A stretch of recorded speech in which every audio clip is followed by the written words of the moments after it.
Debitum Investments hat wahnsinnig gute Renditen, zweistellige Renditen jedes Jahr seinen Anlegern in den letzten Jahren liefern können. Aber jetzt gibt es einen neuen CEO, Eriks Debitum, und ihm habe ich meine und auch eure Fragen heute mal im Interview gestellt.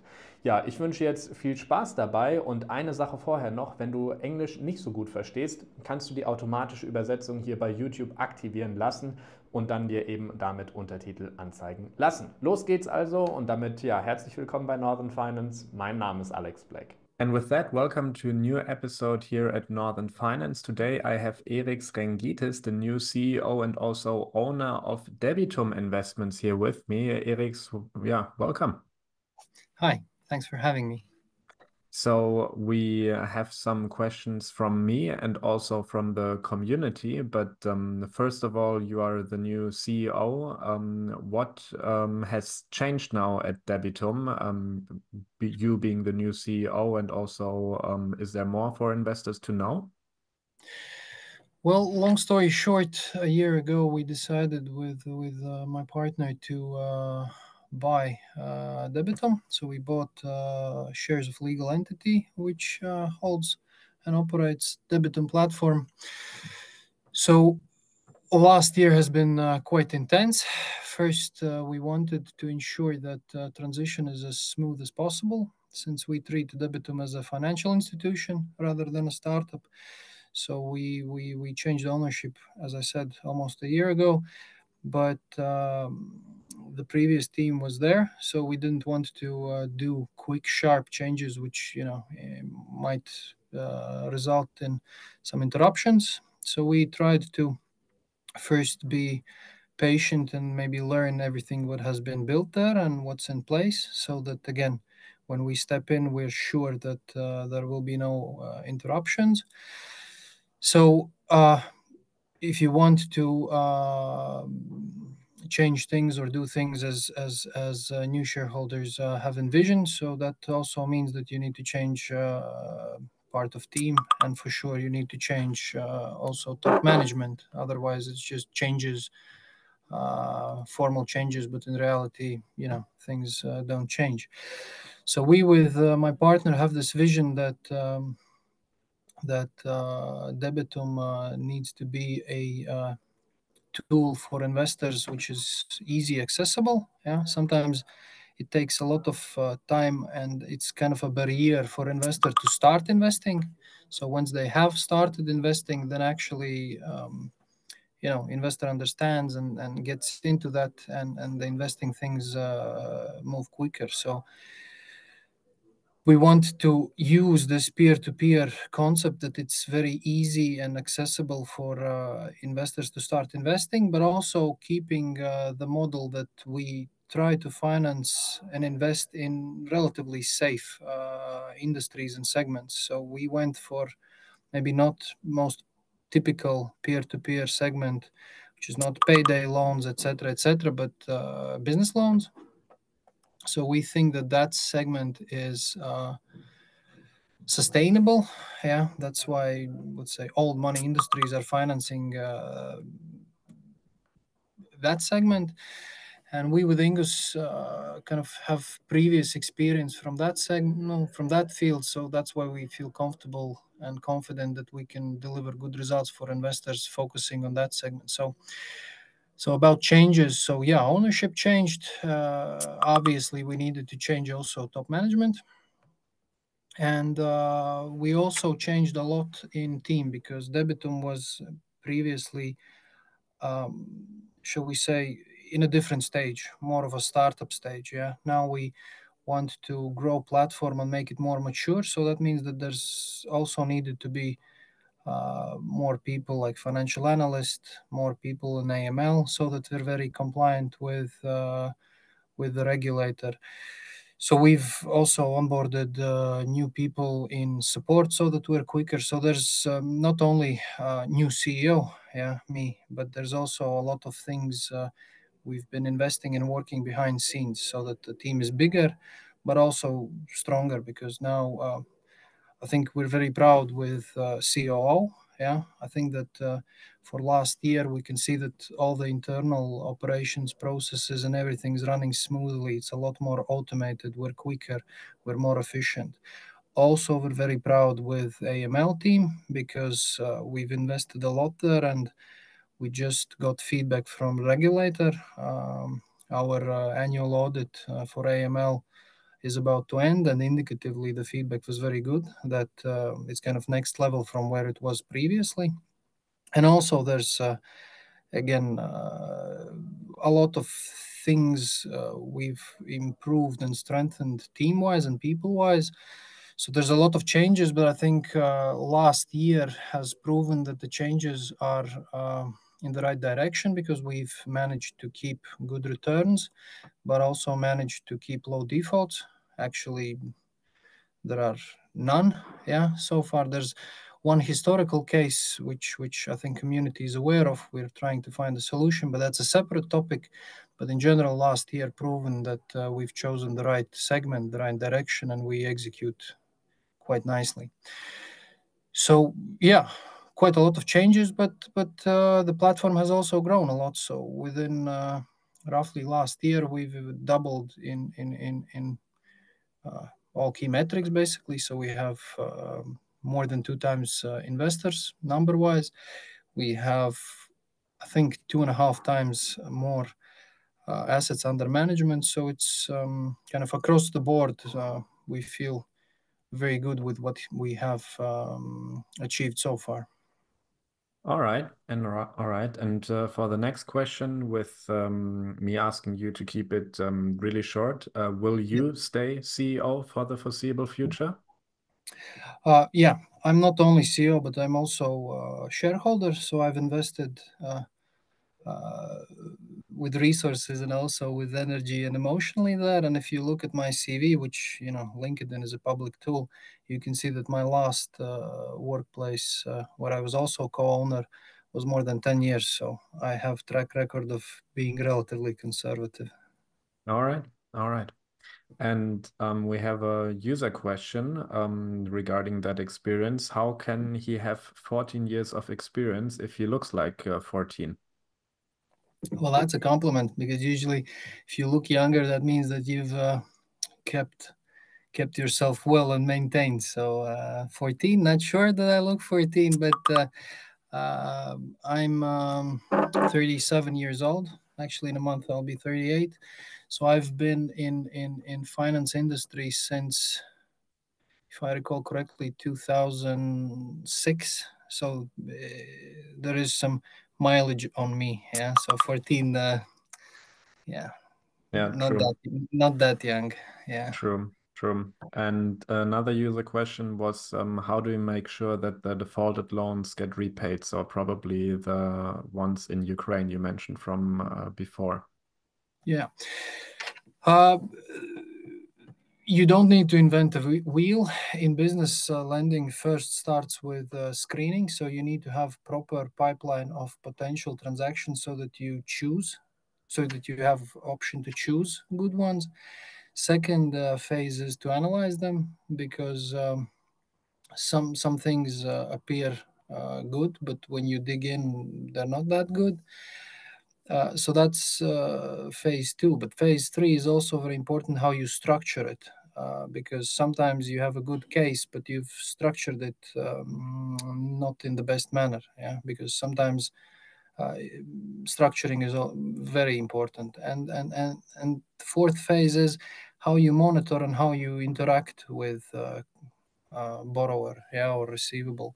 So it's very important that you've chosen the right metrics to monitor, so that as soon as there's a problem, it appears, and you're able to communicate actively, and kind of sometimes not everything goes according to plan, in many cases, but then it's up to team and also legal team, which we're very proud, because there's quite a few good talents on board.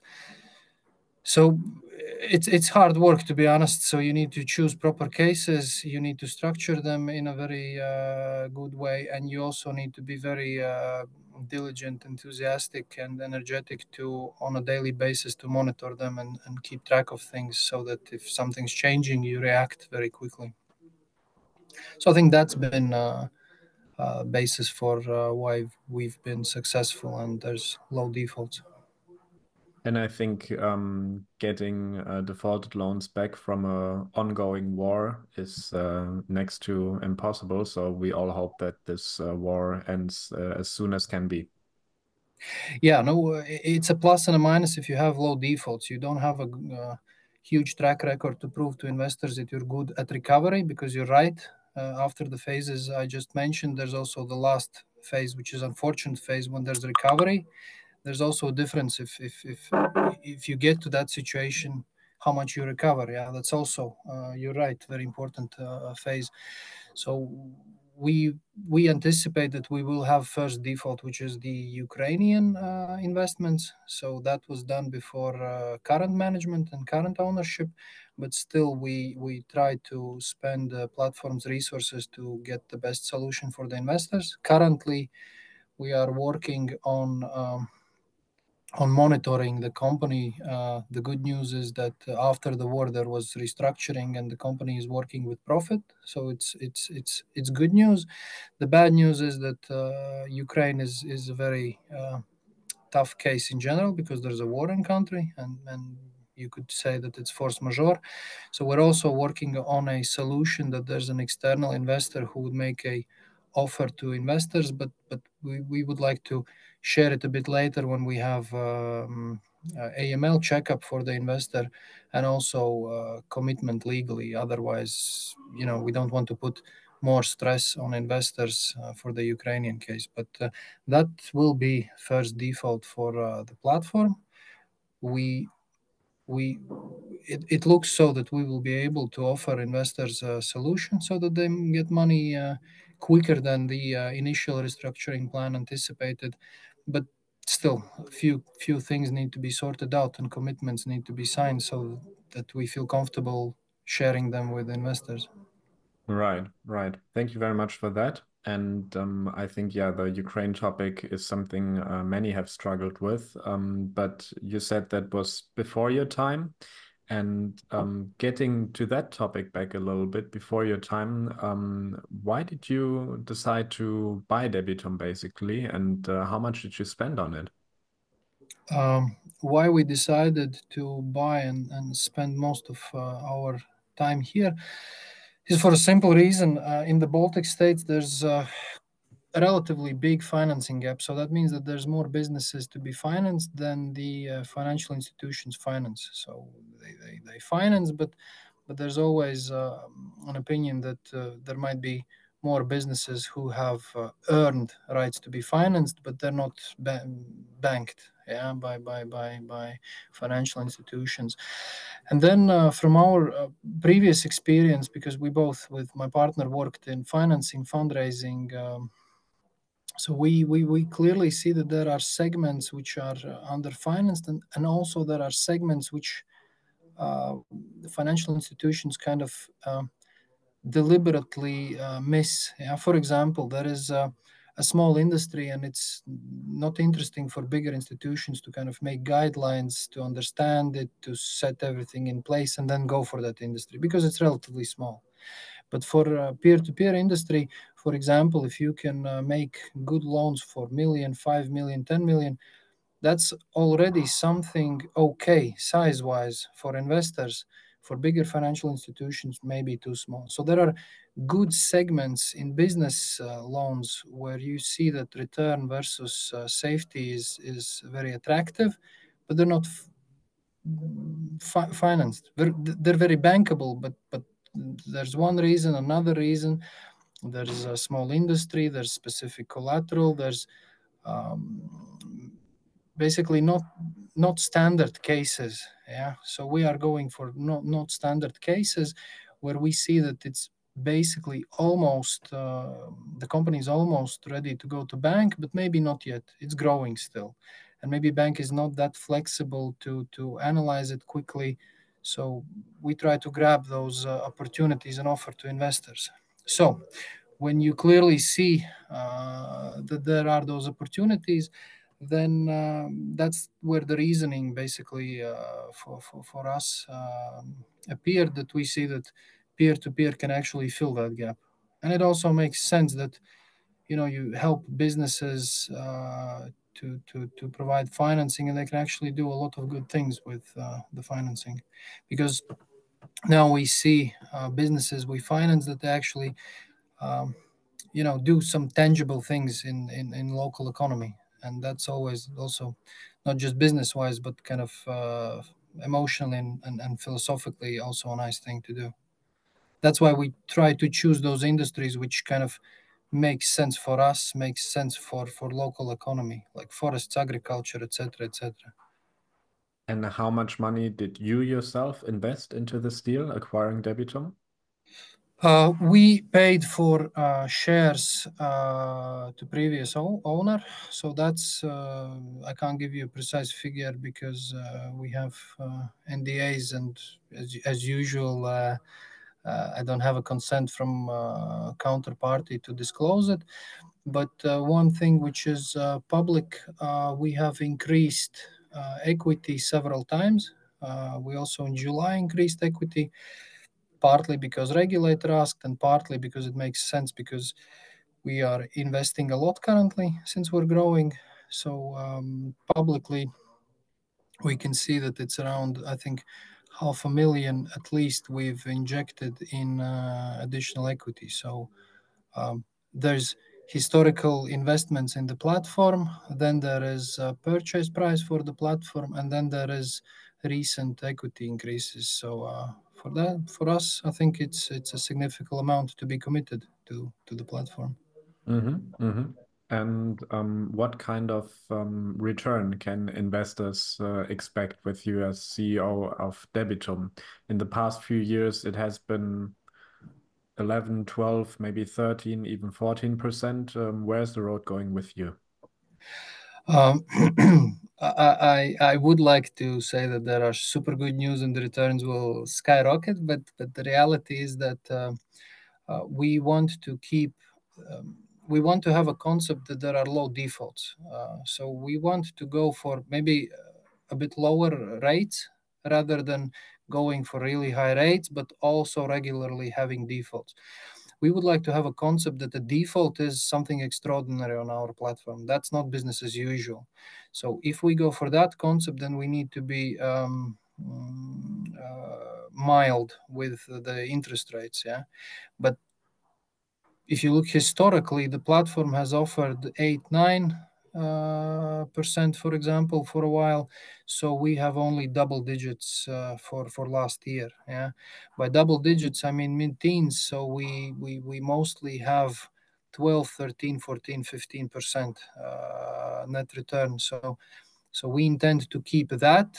We would be happy if we can offer investors even higher, but for us always it's a priority to have a relatively conservative approach. And again, default is not business as usual on our platform. Mm-hmm, mm-hmm. And what would you say? How do you? Yeah, If I may, Alex, one please. quick remark. Why that interest rate, which I just mentioned? Because again, we know how the market operates in region. Yeah, we know how business loans, for example, in mezzanine segment work or bridge loans work. So there is a market level of interest. If we are in line with market level, we think that it's sustainable. It makes sense. We're offering something in market rates, both for investors and for companies. So we think the approach should be, long-term sustainable. So that's in line with market level. The rates are very competitive. Mm-hmm, mm-hmm. And you recently also onboarded some more forestry loans. Do you see a big future for that, or how do you see Debitum going in different areas of business loans? We think that diversification is a principle which investors should always take into account. Yeah. So we think that peer-to-peer in general is a good diversification tool. We never try to promote approach that the investor should invest everything in one place or in one asset class. Investors should diversify. Yeah, and that's not my opinion, but that's like for a very long time in industry common practice. It makes sense to diversify. So we think that peer-to-peer might be a good tool for investor to have diversification in portfolio. And within peer-to-peer space, why we have this approach in Debitum, we try to build Debitum in a way that we offer something different than in industry. For example, investors getting access to forest segment is not that popular. Yeah, so our reasoning is that forestry is a good industry. It's backed by physical assets. It has a good outlook in future. We come from Baltic states. We have advantage that we know market better than others, or let's say it's the information and know-how is easier accessible for us. So we try to go, for example, in forest for those reasons, and in agriculture for similar reasons. But the philosophy is to offer something to investors which is not a typical, for example, payday loan or residential buildings, because there are industry colleagues who already offer that. Yeah, but if you offer something different, then for sure, at least you can offer investors through diversification. And I think that makes sense. All right, all right. And do you have anything else you would like to say to investors at this point? Well, first, I would like to say thanks to everyone who's joined so far at Debitum. Second, I would like to say that we're trying to improve the onboarding process, because we've getting feedback that sometimes it's hard to get into the platform. Yeah, because at some point we had a lot of investors coming in, and unfortunately we didn't build infrastructure so quickly. So now we're in a better spot, but we're I'd like to emphasize that we know that we respect the feedback, and we've actually set internally aim to have one of the best onboardings in industry, so that it's really quickly, so that we really kind of have this peer-to-peer thing, that it's easy, quick, accessible, it's smooth. So we know that onboarding has been we think we can do better, and we will do that. Also, I think that some new laws will come in, and will offer even more diversification. From practical things, I think soon we will come with an announcement that we have a payment initiations system. So basically, investors will be able, I think it should have been in end of July, but the team said that they want to double check a few technicalities, and in first half of August we will have that in place. So investors will have better experience, so that they don't need to do the more complicated and time-consuming money transfers from bank account to bank account, but just top up with credit card. So that's as easy as it gets. So there's also a few other things coming up, but usually team says that we should announce it when it's like already there and working. So a lot of good things coming. Okay, okay. That's great to hear. I'm very much looking forward to that. Eriks Debitum, thank you very much for your time. Thank you. Thank you.